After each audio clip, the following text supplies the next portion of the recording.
now for our 3 cents. Is Netflix killing broadcast and cable?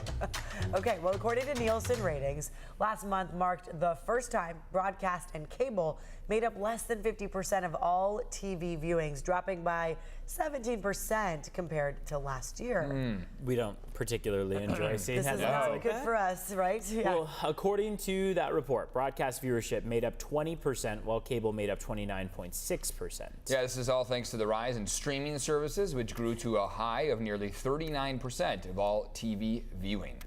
Yeah, so of course we're in the broadcast industry.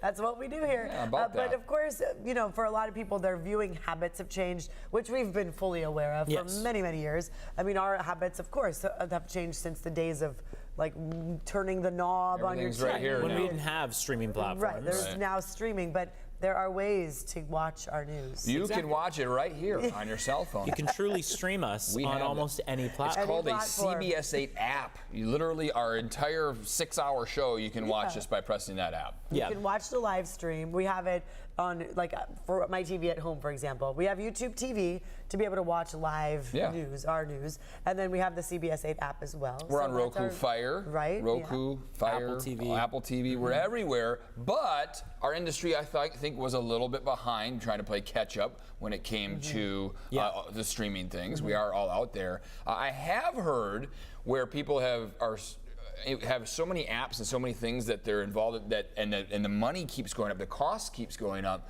that they haven't been able to keep up with that. Right. Yeah. And so they're like so missing cable at this point. To find us. And it doesn't surprise me. The way that people ingest news is constantly changing.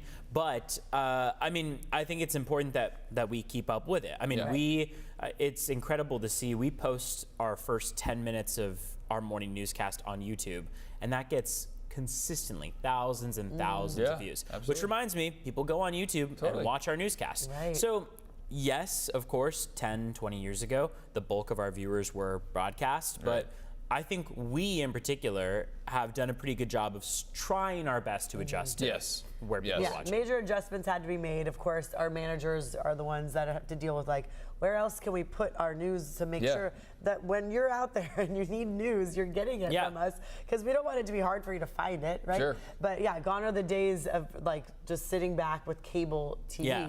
So that, you know, obviously everything as it evolves, we have to stay on top of it and be fast with moving, because it's moving so quickly. In the mail, we'd get the little TV guide. Oh, yeah, the little Me and my guide. sister would go through and be like, what are we going to watch this week? Oh, yeah, plan ahead. Yeah, exactly. Highlight it.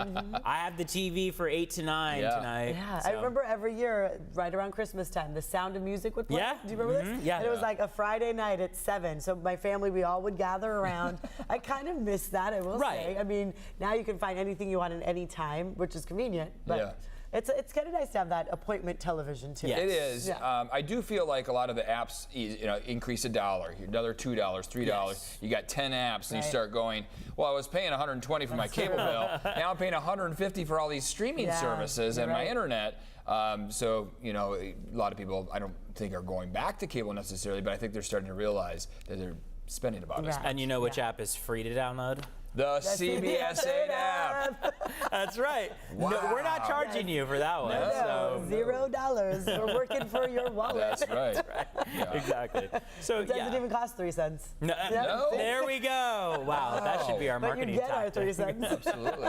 But I think things have changed, times have changed, and we've found ways to adapt to be everywhere. We have a promo out there that says we're everywhere, and it's true. You can find us everywhere, on your phone, your laptop, wherever you're at. I think the biggest concern is now with social media that so many people get their news from just random sources. Which is not good. Right. They're not exactly vetting the source that it comes from. We know how much more misinformation and disinformation there is. So that's the biggest thing that I think I get concerned about, is seeing that on the web and seeing people not exactly literate when it comes to, you know, their media. Like where they're finding it. Who wrote this article? Right. Like, half the time it's from some random random person that just wants to get clicks, and so we are obviously a credible source, and that's what we're hoping Super you're tuning important into. to know what's going on in your community, impacts you and your family, and keeping you safe and everything, and we're glad to be a part of that everywhere on all of your platforms. That's right, everywhere.